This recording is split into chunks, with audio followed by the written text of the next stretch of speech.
The first year of Spider-Man comics was a little weak. The characters, voices, and dynamics were often basic and often felt like they were missing something. The plots were childishly stupid and the art could get bogged down by way too much text and weak paneling.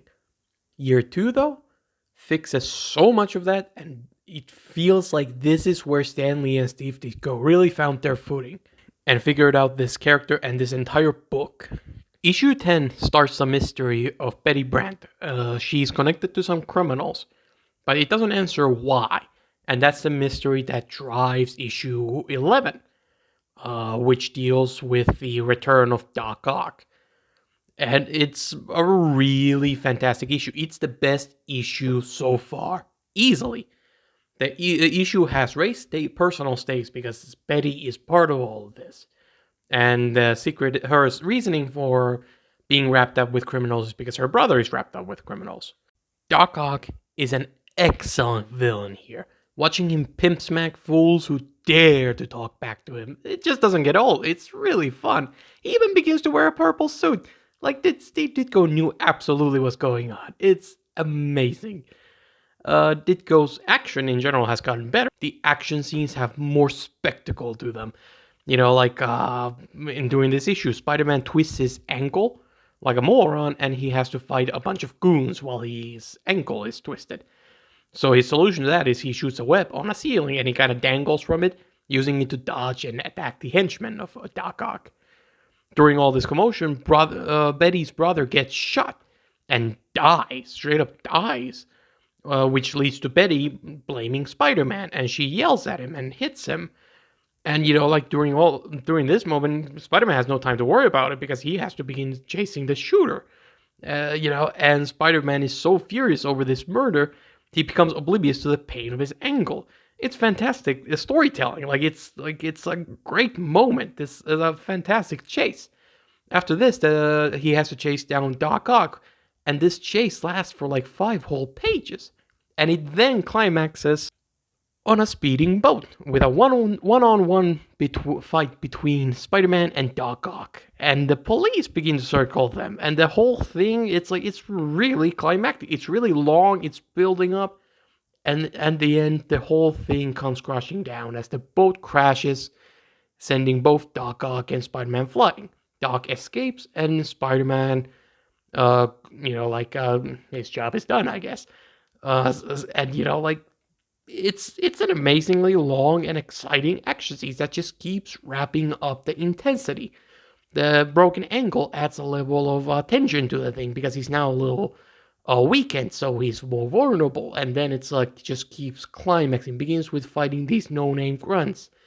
Then there is the first death in the entire series. Bennett Brandt. This is the first time an issue ends with an actual funeral, which will go on to become a kind of a staple of Spider-Man. A very famous image that is used in many of the movies. And, it's really cool to see. Here is the first one. This issue is by far more epic than anything that has come before it. The action is so much better. The art is better. The characters, even Betty is better. Although this isn't as interesting as she ever gets. She goes back to being a terribly written female character after this. So, all she does after this is get jealous over Peter being with other girls. And, this is as good as it gets. But for a single issue, she has a little bit of a life. It's, great. We even get the first inclusion of Spider Trackers this issue. Issue 11 absolutely slaps. It's even named Turning Point. It's like Stan Lee and Steve Ditko knew what they had. They knew they had found a way to elevate the book. They knew they had something special. And all those brags on the cover, in this issue, is earned, and it will be earned for the rest of the issues too. Steve Ditko and Stan Lee really got it down here. And the continuity, continues as this is followed by a part 2, or a part 3. It's like Doc Ock attacks Daily Bugle in revenge and tries to capture Betty Brant for bait against Spider-Man. And, again, you get these personal stakes. Betty's on the line and part of the storyline. And this issue is even the first instance of Spider-Man losing his powers during this series. He can't rely on his strength, adding more tension to the fight scenes, adding more tension to the action. These two issues are better than anything in the first 10 issues of the series. It's absolutely banger of a start to the second year. And then all of this, it's followed by Mysterio. Mysterio's first appearance, Mysterio's first issue. Like this issue already, again, shows why the year 2 is so much better. Act 1 is entirely about Peter's insecurities and his relationship. There's no action basically at all. He yells at Betty. He's annoyed by Liz. Aunt May worries over him. And, the reason for all of this melodrama is because someone is dressing up as Spider-Man committing crimes. Yes, this is a repeat of Chameleon's storyline from literally issue number 1. And, Spider-Man, for some reason, assumes he couldn't possibly be an imposter and comes to the conclusion he must have developed a split personality. Peter, you fucking idiot. The reason for his troubles is really stupid. Like, the guy thinks he's developed a Jekyll and Mr. Hyde kind of thing. And, the reason for the troubles is really stupid.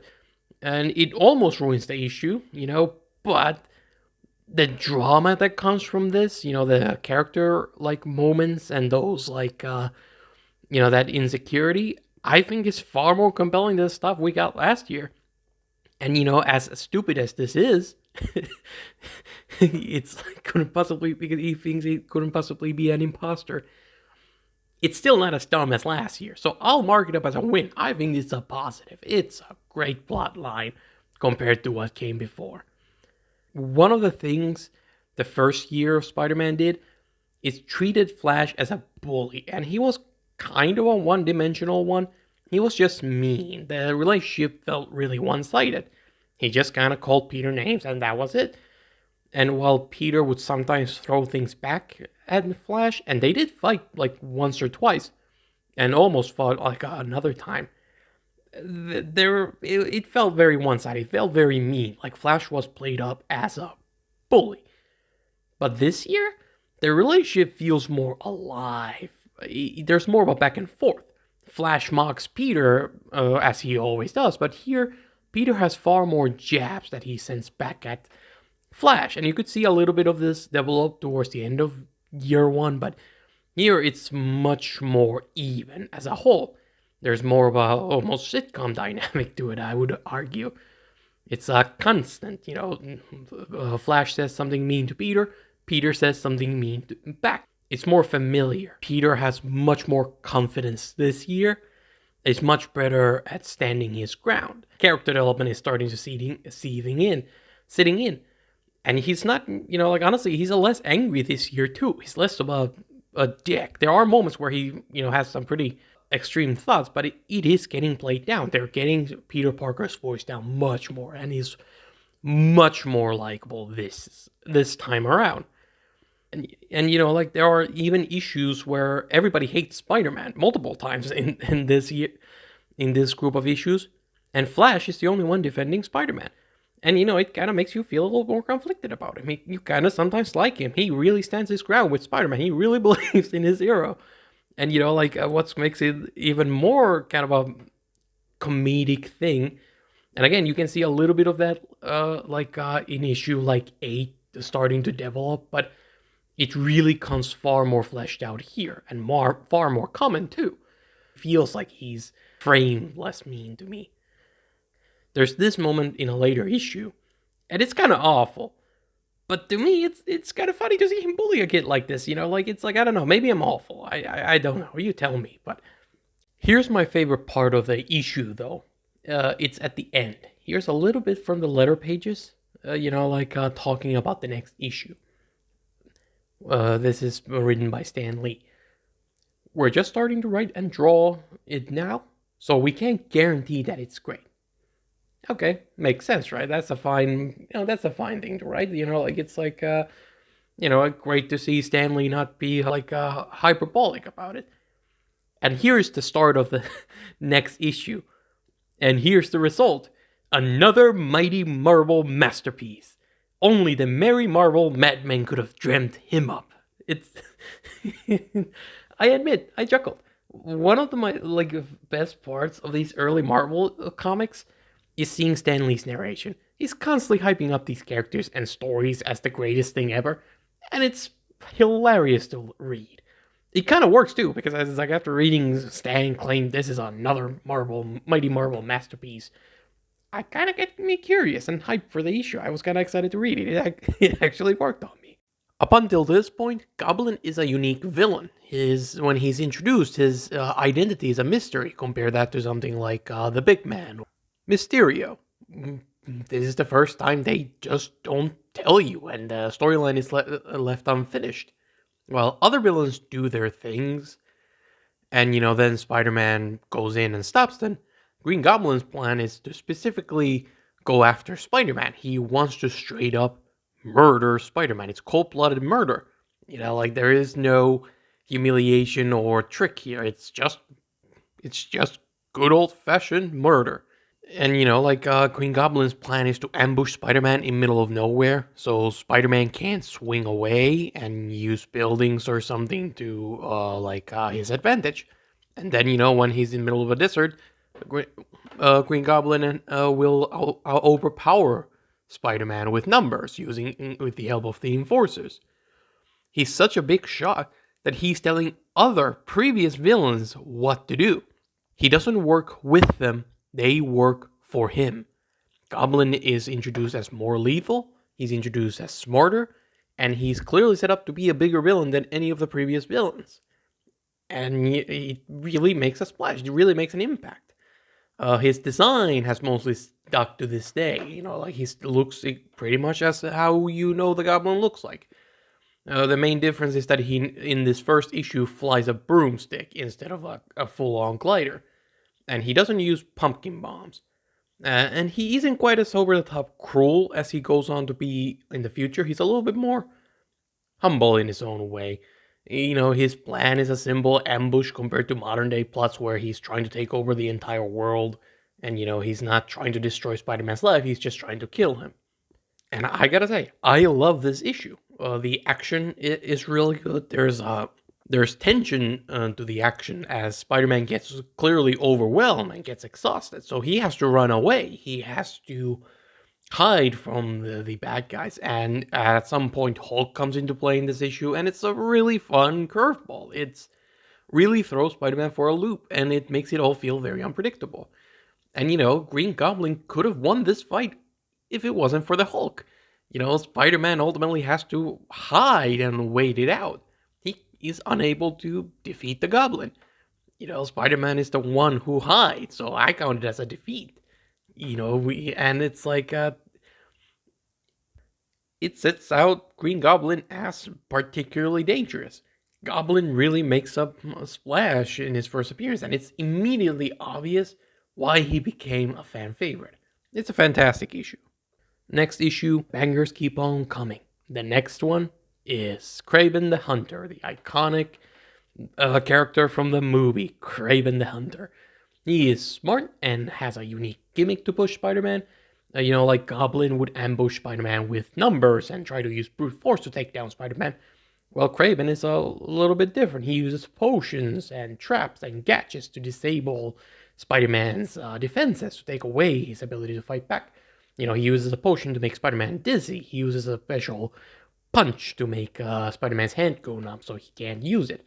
He puts these magnetic bracelets on Spider-Man, which stops Spider-Man from using his arm and a leg. It's really cool. It's really fun to read. I love Rick Kraven here in his first appearance. Betty, is back to, kind of sucking. She's super jealous over Liz, and that's kind of defines the character. It really is already getting a little tiring. It's not getting better. It's like Betty kind of sucks, and honestly, Liz, I kind of enjoy Liz. It's a little fun to see a different dynamic from the bully, but I'll be honest, it's not that great. One thing that is interesting about this issue, it might be one of the it might be the funniest issue up to this point. Jameson is really fun. Peter has some funny faces and reactions. He gets turned out by all of his dates. Because early Peter was kind of a fuckboy. He was, has 3 different women, 2 pieing for him, and a third possibility. His quips this issue are sharp as ever, and he feels as a character more confident. In general, he feels like they are really starting to get Peter down as a character, and that issue leads to the next issue, the annual, the first introduction of the Sinister Six. Doc Ock gathers up Electro, Mysterio, Vulture, Sandman, and Kraven to team up to get revenge on Spider-Man. Another classic team, and this issue, this is by far the grandest and most intense issue so far. It adds great personal stakes by kidnapping Betty and Aunt May. A little repetitive, but I'll allow it one more time. This issue is epic enough that it makes up for the repetition. And the issue in general feels like a celebration of the book so far. So all the characters are kind of included. You have Aunt May, Jameson's, you have a bunch of his best rogues so far. You have Betty, the high school cast make an appearance, which basically means just Flash and Liz. But, the issue still feels massive. A lot of times one group or some character gets left out.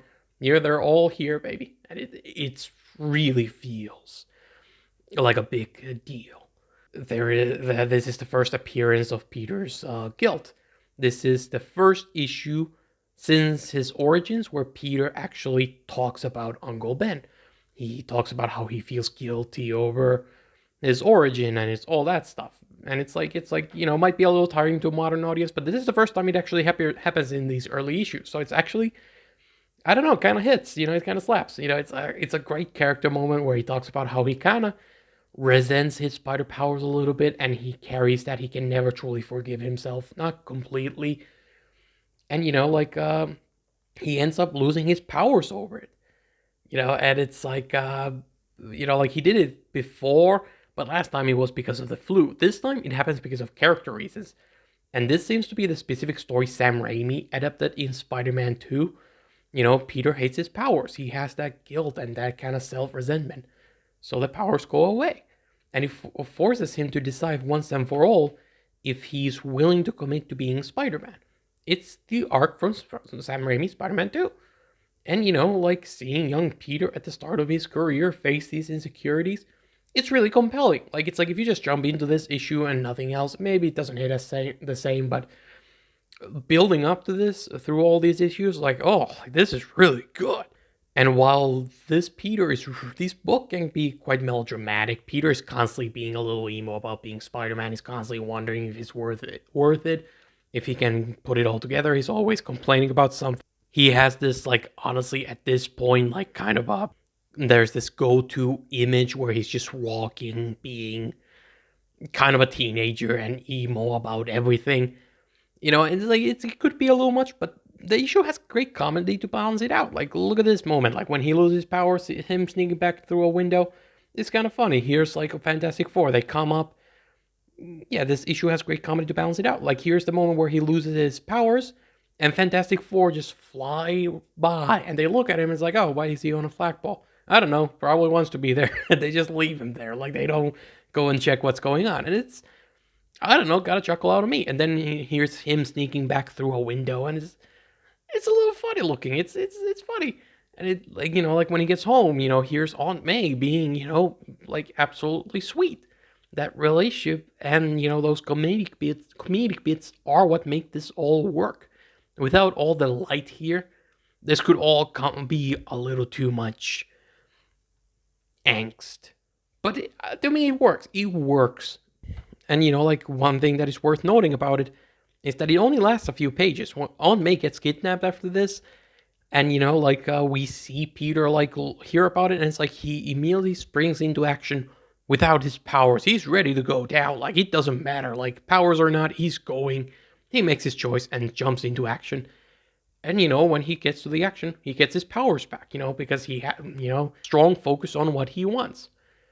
It's, and it's like, I'll be honest, it's really hard not to get hype when I see Peter get his powers back and, get back into the groove, just starts jumping around, talking smack and doing whatever Spider can. And it all results in this page. One page, one panel. It feels really good to read. The power of this one large panel is probably my favorite moment of the series so far. It's a contrast to the regular panels that just makes it so primal. I can feel it in my bones. It just, it feels so good. So many small panels, and then it leads to this moment. Peter claiming back his Spider-Man-hood, and it's just, it's so good. It's really good. It genuinely is really powerful stuff. And, then one by one, Spider-Man hunts down the next villain, and he defeats them all one by one. And all of them get this one large panel where Peter, takes them out. And it's absolutely amazing. It feels so satisfying to see him go through his rogues. Ditko's art. Steve Ditko, man, he kills it in this issue. If last year some of the early issues could be a little wonky, like not here. Like here, he absolutely nails it. It's absolutely, it's amazing. It's like I don't really know what to say about the issue. It's really funny. It's epic. The art is top tier. The characters are on point. It's all just so damn good. My favorite issue so far. It's incredible. And that streak of amazing issues is followed by issue 16 with Ringmaster. Who? Yeah, a bit of a letdown of a villain. He's a guy who runs a circus. And, people come and see the circus, and during the show, Ringmaster hypnotizes the crowd and steals their money. That's it. He's a pretty lame villain, I'll be honest. But he's something different from Spider-Man. We haven't seen this kind of thing before, so it's acceptable. It's fine enough. What really saves this issue is like two things. It's one, the first time we see Daredevil meet Spider-Man, and they have a fun dynamic, and this will go on to be a very long-lasting dynamic too. So it's cool. This is the first time it happens, and it's like, I don't know, it's cool to see that. Then, the second reason is that Spider-Man gets hypnotized during this issue, and he's forced to fight Daredevil, and it's like, I find that plot to be fun. And Daredevil is cool, so it's like, I shall count it as a good issue. The return of the Green Goblin. Human Torch returns, and Peter and him have a rivalry that's still going on. It's like, this has been here, since, basically issue 1, and it's fun to read. It's, there are some really funny moments where, Johnny gives Peter an autograph, and it makes Peter seethe. He gets so mad about it. And it's like, it's really fun. Return of the King Goblin. So Goblin returns again. And, and one of the things that I really love about Goblin in these early issues is kind of his smack talk. He's this cold-blooded murderer out to murder Spider-Man. It's not personal during this era. Spider-Man's in the way. Spider-Man will stop him if he becomes a crime lord. So Spider-Man has to go. So he keeps trying to murder Spider-Man. And, during this entire cold-blooded murder, he just has a gleeful smile on his face. He's putting up a show. He enjoys it. He loves it. And he's just making these wisecracks that match Spider-Man's energy. It's my favorite villain dynamic up until this point. It's like you can really see why Goblin became a long-lasting villain. He's such a perfect villain for Spider-Man. It's not just like, Goblin did big things later. It's just that he's so damn fun to read. And the art about him is great. His design, this little smile, you see these little goofy moments. There's a little, almost a humor to it. And I really enjoy somebody who really enjoys being such a cold-blooded murderer. And you almost forget just how cold-blooded this really is. It's the danger is there, but it's just it doesn't quite register yet. Now, issue through 12 storyline must have been popular, with Doc Ock and Betty Brant's little secret life, because that type of continuity actually returns at the end of this issue. During his fight with Goblin, Peter overhears Aunt May has had a heart attack and is at the hospital, so Peter just runs away. He rushes to the hospital to see May. He doesn't care about what's going on. He ignores everything. He just runs away from the Goblin. He doesn't care. Aunt May is on the line. And, like, it's leads to this situation where everybody sees Spider-Man run away. So they don't know what's going on. They don't know why he's running away. So they assume it's like, oh, he's probably scared of the supervillain. What a pussy. They see him as a coward. And this is actually the driving force of the next issue, issue 18. And, this next issue is actually also a kind of a special issue. This issue, it has only one action scene, a pretty short one too, where Spider-Man is running away from the Sandman. Everything else about this, like 90% of this issue, is just Peter taking care of Aunt May and worrying about Aunt May. Everybody saw Spider-Man as the coward in the last issue. And it's like, that's really the villain. Like the public pressure Peter is facing, his own, like, trying to keep it together during such a difficult time where everybody's hates him. And it's like he's just trying to take care of Aunt May. He doesn't care about anybody but Aunt May. And it's just, he's trying to make money to pay for Aunt May's medicine. He tries to sell pictures of himself. He tries to sell his web formula to these morons, but they reject it because they think it's worthless. Like, yeah, they think it's like, on the conclusion it's worthless, and they get mad because Peter wasted their time. Idiots. Peter, during this issue, avoids getting into fights because, he sees like a robbery, and it's like he just thinks to himself, like, oh, I could stop that, but I might get hurt. And if I get hurt, there's no one left home to take care of Aunt May. May matters more than anyone and anything. So Peter is, he's lost already a one family member. So he understands the value of a family member. He ain't, he's not, doing that. He really values May above everything else. And it's really sweet. So he doesn't actually get into fights. He avoids them. He ain't willing to risk it. Not when May's on the line. It's really sweet. Like, it really is like hard not to get feel a little bit in something my cold heart. And in this issue, Torch makes a return again. He makes a lot of returns here, and he's showing a level of respect to Spider-Man he hasn't done in the past. He hears this, that, oh, Spider-Man is a coward, and he doesn't believe it, and he actually defends him. He just doesn't think that's the Spider-Man he's met. And this seems to be the beginning of something more between the two, this respect, and that will go on to develop. Another fun dynamic is that Flash is, of course, here defending Spider-Man, and it's like, and I love seeing it. He even risks his life for Spider-Man here, and it's like Peter almost risks his own identity to save Flash. It's really heartwarming, again, like, you see that dynamic develop. It's a little more wholesome in its own weird way. It's, Flash ends up getting beat up by thugs, and, the next day he's super on edge about the whole thing. Getting beat up really hurt him. And it's interesting to see this more volatile side of Flash. He got beat up by Peter earlier in issue 8. And, it didn't hurt his pride quite like this. He didn't react like this, just exploding on people. And it's adds a little bit of humanity, a depth to the character. It's just, he's so much more, there's more to him than just the bully. We're not really quite seeing it fully develop yet. It's only seeds of that stuff. But it is there, and it really does make the book quite compelling to read. It keeps me reading, at least. These are my favorite moments like this. These are my favorite scenes and moments in these books. Also, a fun thing, Ned Leeds makes his first appearance here in this issue. Daily Bugle, he's a Daily Bugle journalist and a rival love interest for Betty. Because she's trying to make Peter jealous or something. I don't know. I don't care. But, it's, this guy, will matter later on. There's a few characters who've made appearances so far, like Dr. Warren, Peter's teacher, got name dropped in an earlier issue. These characters don't do anything in their first appearances, but they will be bigger characters later on, and it's cool to see them appear so early.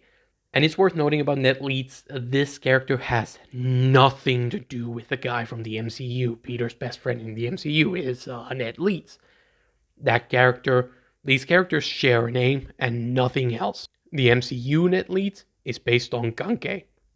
I don't know how to pronounce that name. Ganke. Miles Morales' best friend. Completely different. There's literally not a single thing they have in common except They both actually end up dating Betty Brant, so that's a connection, and the fact that they're both named Natalie's, nothing else. Here's a fun little moment. Peter says, "Face it, boy," which, like a precursor to "Face it, Tiger," like the very famous catchphrase from later, from Mary Jane. I don't know. I don't really have anything to say. It's just kind of funny to see. And then, Peter quits being Spider-Man again. Like, I get it. He's a teenager, doesn't really know what he wants. But come on, my guy. It's quite repetitive at this point. Like, do we really need to see this play out again? It only lasts a few pages, thank God. Again. But it's really starting to get old. The annual was perfect. Let's leave it there. We don't need to revisit this storyline ever again. He can't possibly quit any more times, can he? It's like we already exhausted this, so surely this is the last time. Right? Right? Hey, look, Spidey Strikes Back, and it's that pose from the cartoon. That's fun. And it's like continuity here is here to stay. It's like this issue continues from the last. Again, it's a kind of almost a permanent thing now. Spider-Man has to prove to himself he's in a coward, so he does that, and we get to see everyone's reactions to it. It actually continues that, and it's like it's fun. It's like Jameson's reaction is kind of funny, and it's like this issue also ends with a mysterious figure stalking Peter Parker, which will be explored next issue. Torch and Peter have another chance to work together this issue. And it's, again, you're watching this a dynamic develop slowly and naturally. And it's honestly, really, at this point, starting to be one of my favorites in these issues. It's just so natural. It just feels really good. They're both hot-headed, and they're both famous for their wisecracks. So they kind of get on each other's nerves. They kind of get into these competitions where they just throw wisecracks at each other. Peter is more humble, and he's hated by the public. So he hates whenever he sees Johnny do well with public. Johnny loves the attention. He has these adoring fans. He's just really playing into it, and it just makes Peter seethe. It just makes so much sense why he doesn't like Johnny. It's just they're just complement each other so well. It's just such a natural dynamic that just fits. Now, issue 19, this is the end of Masterworks Volume 2. I don't really know how I should cut these videos up. Should I just go to the end of the calendar years, end with a December issue, and then go by actual calendar years, or should I keep going to March, since that's when Amazing Spider-Man started, so that would be an actual full year's worth of issues, 12 issues. That's how I'm going right now. So I don't know. Maybe I should just go by Masterworks and end it with those cutoff points, since those are what Marvel has chosen, and that's what I'm reading. I don't know. I don't know. Tell me what you think. Oh, the mysterious figure from last issue, Mac Gargan. Who? Well, Jameson is more unhinged in these early issues of Spider-Man. So he hires Mac Gargan to take part in a genetic experiment, turning Mac Gargan into the Scorpion. Scorpion is as strong as Spider-Man, and he can take Spider-Man's punches like it was nothing. This is one of my favorite issues so far. I'm not sure if it's number one, but it is one of the most compelling I found. Jameson has this element of personal element to the storyline, to the plot, without Betty needing to be kidnapped again or Aunt May getting sick. I love those plot points, at least the Aunt May one, but, we don't need to do those again. It's great to see something different. And, Scorpion comes across really dangerous. He's really strong here. He can crush walls, he can crush bricks, and, he's basically as strong as Spider-Man. And, he can take Spider-Man's punches. Punching Scorpion apparently hurts. That's how strong he is, And there's this weird element. There's this weird element to Scorpion that I have never known about. And, I don't, I guess it's still a thing. This is a little, a smaller element, but, there's this weird thing where the experiment Gargan partook in affects his brain. As he goes on, he keeps growing more powerful throughout the issue. It's like he's evolving or something. But as he grows in strength, he will become more evil. I don't know quite how that works, what the logic here is, but it is a thing. And, he begins this issue as some sort of private detective. He's just a PI doing everything for money. That's all he cares about. He just wants to get paid. It's not until he becomes the Scorpion that he starts to murder people. And at first, his target is Spider-Man. That's who Jonah hired him to take down.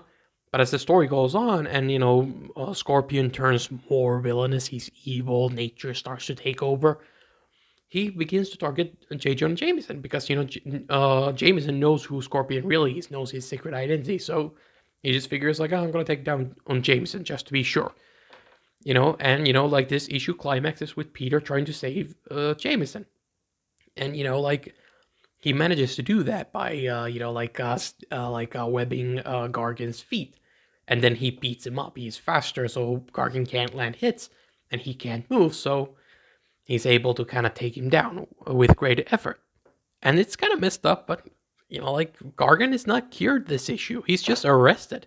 That man seems to be permanently evil. And knowing he's going to be a villain for a long time, it's got it darker than the issue makes it out to be. Gargan is forever a different man. He's lost who he is. He's essentially just a Scorpion now. Because of Jameson. That's kind of dark. On a different note, I do believe this is the first time Spidey gets his suit damaged in this series. The damaged suit look that every movie and video game has and ends on. Scorpion is the first one to make that happen.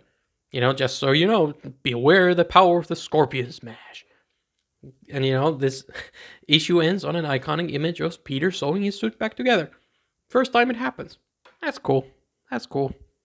Issue 21, Beetle. It's another Johnny Storm issue. He is, included a lot in these issues. I don't really have much to say. I already covered this. It's a fun rivalry. It evolves a little bit more. Now Peter is involved in the rivalry, trying to make Johnny jealous or something. It's a funny issue, too. It's, year one issue struggled a lot more with comedy. But Ditko here, he just knows what he's doing. The faces, the movements, it's great. It's really fun to read. It's funny. It generally gets a little smiles out of me. They really nail it. That is followed by issue 22. That's the last one I'll cover here, the March issue. The last of year 2 is Masters of Menace. Who? Well, these are the Ringmasters gang without Ringmaster because they abandoned him because he sucks. They create their own new Masters of Menace. And it's, there's nothing noteworthy about them. This is easily the least interesting issue of year 2. It's, the only really noteworthy thing about this issue, that this is the first female villain Spider-Man comes across. First time he fights a woman. And unlike Batman, Spider-Man refuses to hit women. I don't know, maybe this was the 60s, so, I guess that was more normal. Hitting women was shocking. But to a modern reader, it's a little cringe to see him talk about how he's doesn't want to hit a woman. He can't possibly do that. And it's just it's a little cringe. The funniest thing, the main villain is Princess Python. Yes, her name is Princess Python. And she is a seductress. She's one of those. She's a femme fatale, and it's she tries to seduce Spider-Man, who's a 16-year-old kid, and that is kind of funny to me. It's funny to see Peter kind of just freeze and not know what to do. And the issue never acknowledges the age gap. I don't know how aware of that Stan Lee was. But this is something that is repeated later on in Michael Bendis' Ultimate Spider-Man, where Peter is 15 when he meets Black Cat, and Black Cat tries to seduce Peter, and then only to realize he's a child, and we get this little funny interaction. And I do wonder how aware, how much was Bendis thinking about Princess Python when he came up with that? Because I think he might have been. That's kind of what this seems to be.